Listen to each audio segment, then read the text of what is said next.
السلام علیکم ناظرین، رائل ناولز کی طرف سے میں آپ کی خدمت میں حاضر ہوں۔ مزید اچھی ویڈیوز دیکھنے کے لیے ہمارے چینل رائل ناولز کو لائک کریں، سبسکرائب کریں اور شیئر کریں۔ تو ناظرین، جس کسی کے ساتھ بھی کوئی واقعہ پیش آیا ہو، وہ نیچے دیے گئے ڈسکرپشن میں ہمارا ای میل ہے، وہاں اپنا وائس نوٹ کے ذریعے اپنا واقعہ ہمارے ساتھ شیئر کرے۔ ہم اگلی ویڈیو میں اس کا واقعہ نشر کریں گے۔ شکریہ۔ تو چلیے شروع کرتے ہیں۔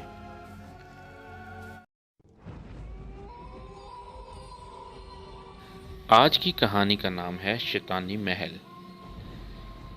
پختہ ایمان والے جب ضروریات زندگی کے لیے تنگ و دو کرنے لگتے ہیں تو واقعی ان پر شیطان اپنی گرفت سخت کر دیتا ہے اور دنیاوی عیش و آرام کا لالچ دے کر ایمان والے کو کہیں کا نہیں چھوڑتا۔ یہ حقیقت ہے کہ شیطان بڑے بڑے ایمان والوں کا ایمان متزلزل کر دیتا ہے۔ تو چلیے شروع کرتے ہیں۔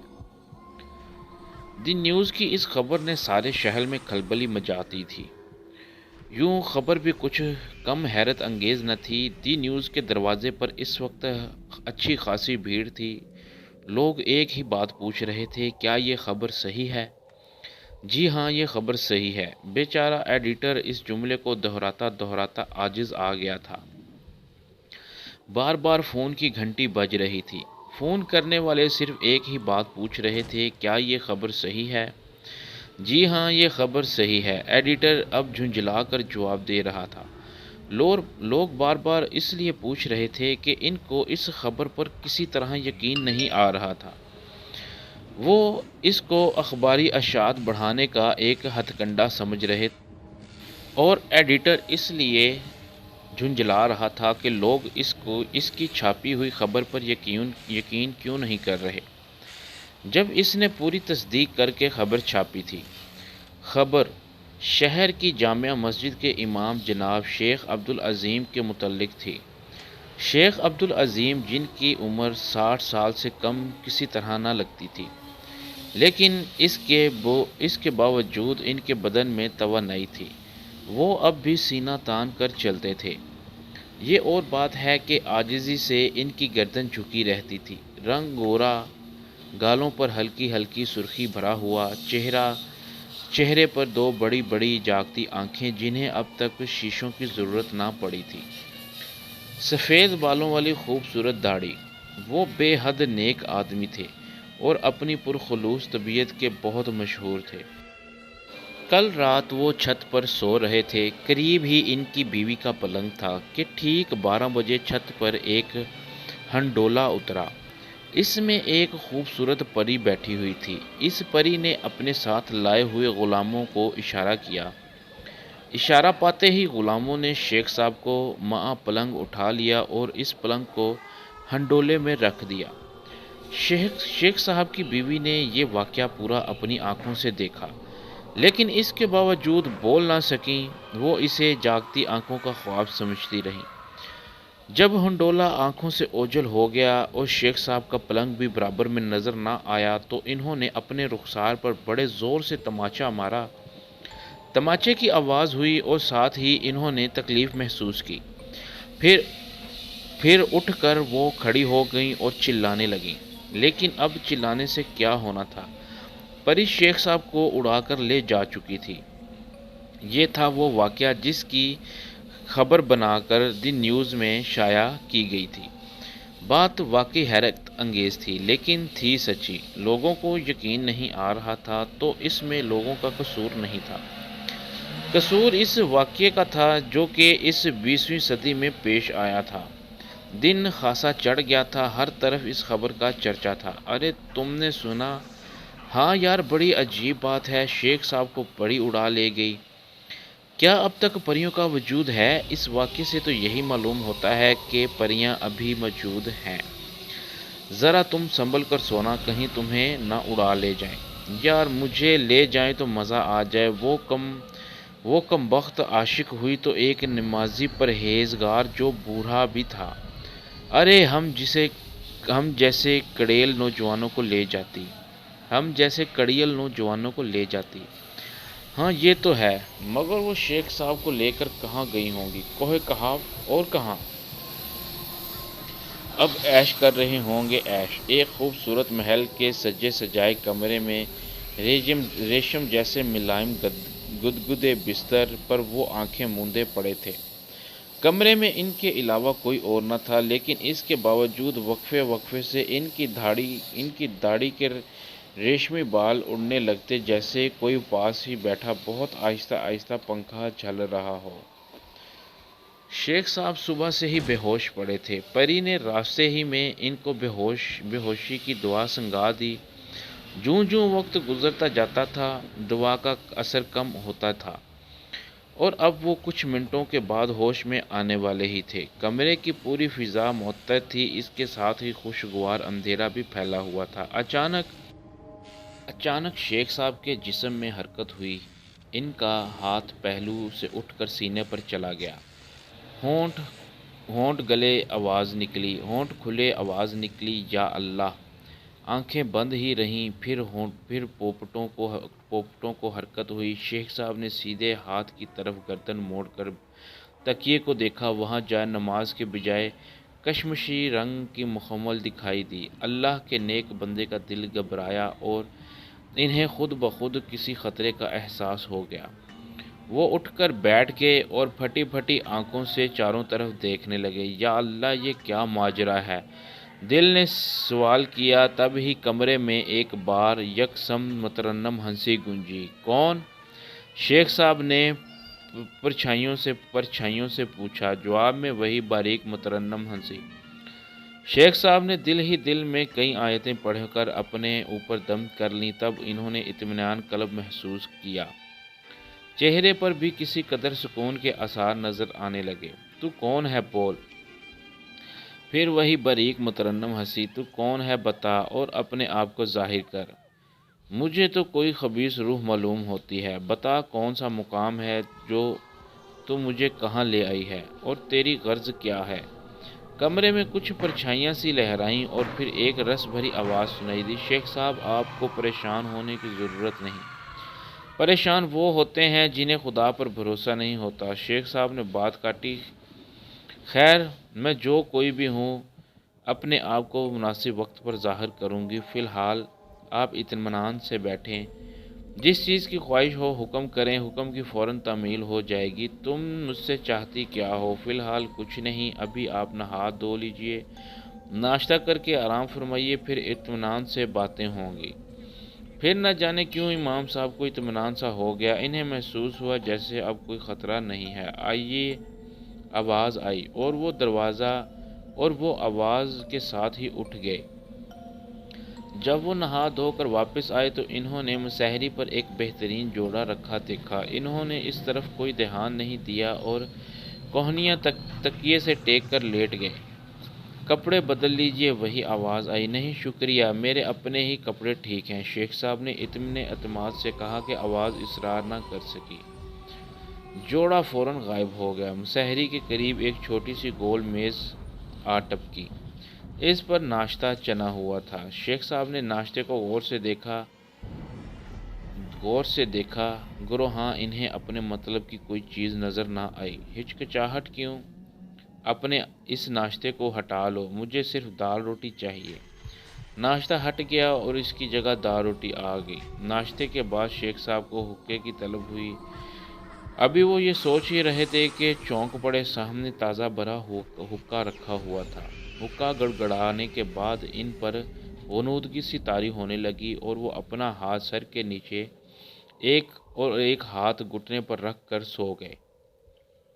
دوپہر کو آنکھ کھلی، ظہر کا وقت ہو چکا تھا۔ وہ ہڑبڑا کر اٹھ بیٹھے، وضو کیا، نماز پڑھنے کے لیے کسی مناسب جگہ کی تلاش میں تھے کہ ایک کونے میں چوکی اور چوکی پر جائے نماز رکھی نظر آئی۔ نماز پڑھی۔ نماز پڑھنے کے بعد انہوں نے ایک عجیب طرح کا سکون محسوس کیا، ایسا سکون جو کم لوگوں کو نصیب ہوتا ہے۔ نماز پڑھ کر وہ کمرے میں ٹہلنے لگے۔ تب ہی کمرے کا دروازہ کھلا۔ اس دروازے میں سے انہیں پھلوں سے لدا ہوا ایک خوبصورت باغ نظر آیا۔ وہ اس باغ کے طرف لپکے۔ تھوڑی ہی دیر ٹہلے ہوں گے کہ ان پر غنودگی طاری ہونے لگی اور وہی گدگدے فرش پر لیٹ گئے۔ لیٹتے ہی سو گئے۔ مغرب کے وقت آنکھ کھلی، نماز پڑھنے کے بعد کھانا ملا، حقہ پیا اور پھر سوچنے لگے کہ آج مجھے اتنی نیند کیوں آ رہی ہے۔ اور یہ سوچتے ہی سوچتے ان کی آنکھوں پر خواب کے دبیر پردے پڑ گئے۔ عشاء کی نماز پڑھنے کے بعد وہ بیٹھے ہی تھے کہ کمرے میں تیز روشنی پھیل گئی۔ یہ روشنی کہاں سے آ رہی تھی اور کس کی تھی، انہیں کچھ معلوم نہ تھا۔ پھر آہستہ آہستہ روشنی کم ہونے لگی۔ روشنی کے کم ہونے کے ساتھ ساتھ شیخ صاحب کی آنکھیں کھلنے لگیں۔ اس وقت کمرے میں بڑی مدھم روشنی تھی، جیسے 6-7 مشعلیں جل رہی ہوں۔ پھر کمرے کا ایک دروازہ کھلا اور اس میں رنگین لباس لہرایا۔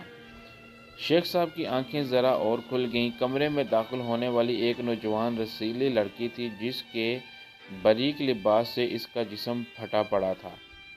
شیخ صاحب نے اسے دیکھتے ہی لا حول ولا قوہ زوردار نعرہ لگایا۔ وہ بڑے کافرانہ انداز میں مسکرائی اور رقص کے انداز میں ہاتھ اٹھا کر ہوش ربا انگڑائی لی۔ شیخ صاحب تاب نہ لا سکے، انہوں نے منہ پھیر لیا اور جلدی جلدی آیتیں پڑھنے لگے۔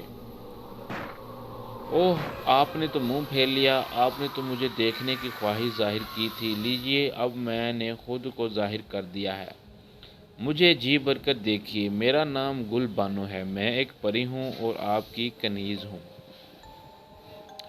اس وقت آپ میرے محل میں ہیں۔ یہ محل کوہ کعاف کی سب سے بلند چوٹی پر آباد ہے۔ میرا خیال ہے کہ میں نے صبح پوچھے جانے والے ہر سوال کا جواب دے دیا ہے۔ تم ایک غیر مرد کے سامنے اتنے باریک لباس میں کھڑی ہو، تمہیں شرم آنی چاہیے۔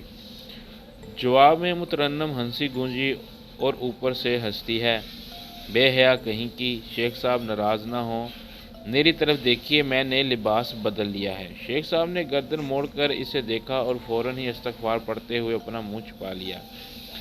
گل بانو بالکل ننگی کھڑی تھی۔ پھر وہ آہستہ آہستہ چلتی ہوئی مسحری کے پاس آ کھڑی ہوئی اور اپنا ہاتھ شیخ صاحب کے سفر کے سفید بالوں پر پھیرا۔ اپنے ناپاک ہاتھوں کو دور رکھو، شیخ صاحب منہ چھپاتے ہوئے بولے۔ اوہ، آپ تو ناراض ہو گئے، میں نے یوں ہی مذاق کیا تھا۔ اب میری طرف دیکھیے، میں نے کتنی موٹی چادر لپیٹ رکھی ہے، دیکھیے نا۔ او خبیث عورت، اپنی غرض بتا۔ شیخ صاحب، آپ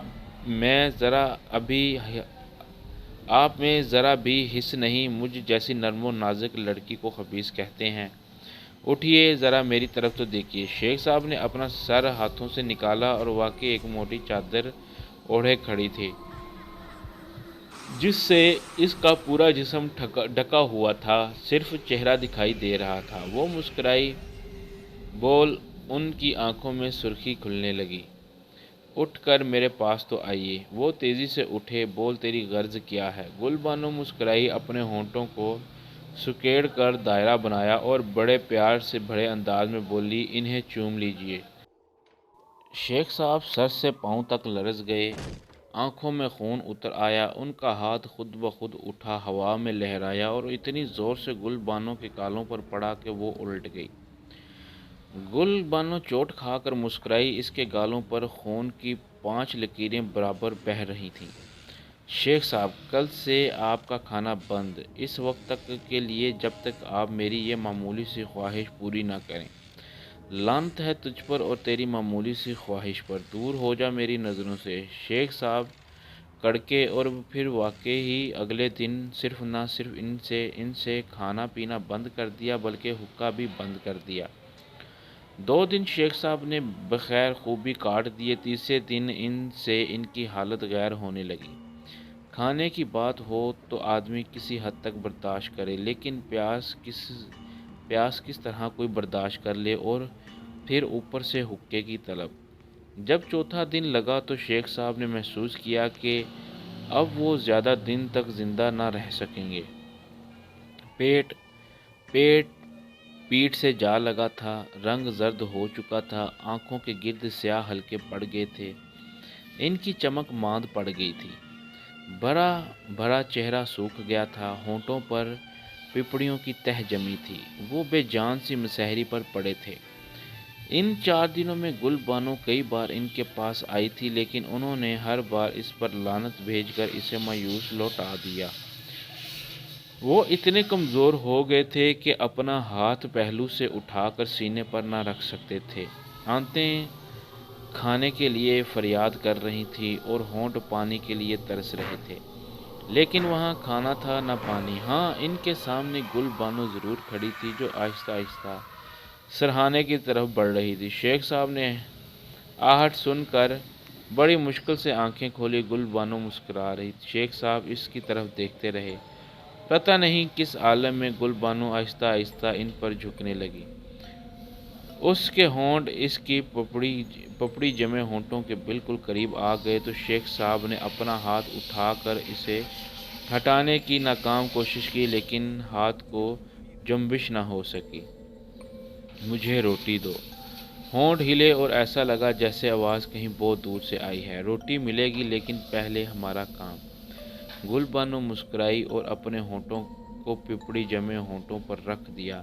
شیخ صاحب کو مجبوراً اس کے ہونٹوں کو بوسہ دینا پڑا اور تب ہی گرجدار قہقہ سنائی دیا۔ اس قہقے کی آواز سے پورا محل لرز گیا۔ شیخ صاحب کے سامنے گل بانو کے بجائے ایک خبیث صورت آدمی کھڑا تھا۔ گل بانو پتہ نہیں کہاں غائب ہو گئی تھی۔ تم کون ہو؟ شیخ صاحب نے نجیب آواز میں کہا۔ میں شیاطین۔ کون؟ ابلیس؟ ہاں میں ابلیس ہوں۔ لا حول ولا قوہ۔ میرا تجربہ کامیاب ہوا۔ ابلیس نے زوردار قہقہ لگایا اور غائب ہو گیا۔ شیخ صاحب بے ہوشی میں ڈوب گئے۔ رانی پور سے 10 میل دور مشرق کی طرف آج بھی یہ محل جوں کا توں کھڑا ہے جس میں شیطان نے اپنا تجربہ کیا تھا۔ اس کے اندر ہر چیز ویسے ہی رکھی ہے۔ یوں لگتا ہے جیسے کوئی ابھی اس محل کو چھوڑ کر گیا ہے۔ لوگ اسے شیطان محل کے نام سے یاد کرتے ہیں۔ کیا آپ رانی پور گئے ہیں؟ کیا آپ نے رانی پور میں شیطانی محل دیکھا ہے؟ اگر کسی میرے بھائی نے یہ محل دیکھا ہے تو وہ کمنٹ سیکشن میں ضرور بتائیے گا۔ شکریہ۔ تو ناظرین، یہ تھا آج کا واقعہ۔ دوستو، واقعہ پسند آیا ہو تو کمنٹس کر کے لازمی بتائیے گا۔ اللہ آپ کے تمام گھر والوں کو ہمیشہ خوش و خرم رکھے۔ آمین ثم آمین یا رب العالمین۔ مزید اچھی ویڈیوز دیکھنے کے لیے ہمارے چینل رائل ناولز کو لائک کریں، سبسکرائب کریں اور شیئر کریں اور بیل آئیکن پر کلک کرنا نہ بھولیے۔ اگر کسی کے ساتھ کوئی واقعہ پیش آیا ہو تو نیچے دیے گئے ڈسکرپشن میں ہمارا ای میل ہے، وہ اپنا واقعہ وائس نوٹ میں ہمیں میل کرے۔ ہم اس کا واقعہ اگلے دن اپنے ویڈیو میں نشر کریں گے۔ شکریہ۔